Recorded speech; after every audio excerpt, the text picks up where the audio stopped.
ठीक आहे. तर मी असं सांगणार आहे, की ना आमच्या घरातली ना एक फेमस कोर्ट केस. ती कोर्ट केस अशी होती, की जी कोर्ट केस आम्ही ऐकल्यानंतर सगळ्यांना धक्का बसला. ठीक आहे. आणि त्या कोर्ट केसची सुरुवात झाली होती आमच्या आजीपासून. ठीक आहे. 2019 2019 मध्ये माझ्या आजीला ना पॅरालिसिस झाला. पॅरालिसिसमुळे तिच्या पूर्ण आज तिचं पूर्ण बॉडी जी होती ना, पूर्ण बॉडीला हे झालं होतं. म्हणजे बॉडी हलू शकत नाही वगैरे. ठीक आहे. पॅरालिसिस नंतर ना तिने ठरवून घेतलं आता एकाच ठिकाणी तिथं झोपावं राहावं लागणार होतं. प्रत्येक गोष्ट करायची एकाच ठिकाणी. ठीक आहे. तिला हलता येणार नव्हतं वगैरे. ठीक आहे. त्याच्यानंतर असा विषय होता, की 2020 मध्ये 2020 मध्ये ना जी माझी 1 नंबरची आत्या होती. ती आत्या अशी म्हटली, की "आजीला मी घेऊन जाईन माझ्या घरी. आजीला मी माझ्या घरी घेऊन जाईन." ठीक आहे. आणि तिथे जाऊन तिचं औषध उपचार असेल किंवा हॉस्पिटल वगैरे काय ते सगळं बघून घ्या असं. ठीक आहे. म्हणजे पूर्णपणे हॉस्पिटलचा पूर्ण खर्च वगैरे म्हणा, ती तिच्या घरी घेऊन जाईन ते पूर्ण करेन असं.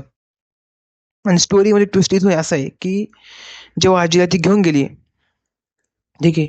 जेव्हा ती आजीला घेऊन गेली, कंप्लीट 6 महिने घेऊन गेली. ठीक आहे.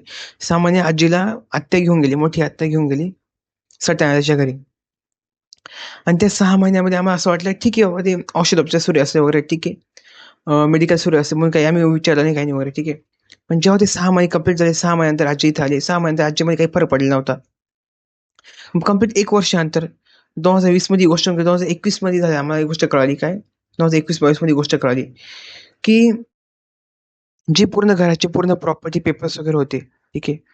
घराची जेवढी प्रॉपर्टी होती ना, ती सगळी आत्याच्या नावावर झाली होती. जेव्हा 7/12 निकाल झाला ना, 7/12 निकाल कळालं, की पूर्ण प्रॉपर्टी वगैरे आत्याच्या नावावर झाली होती, मोठ्या आत्याच्या.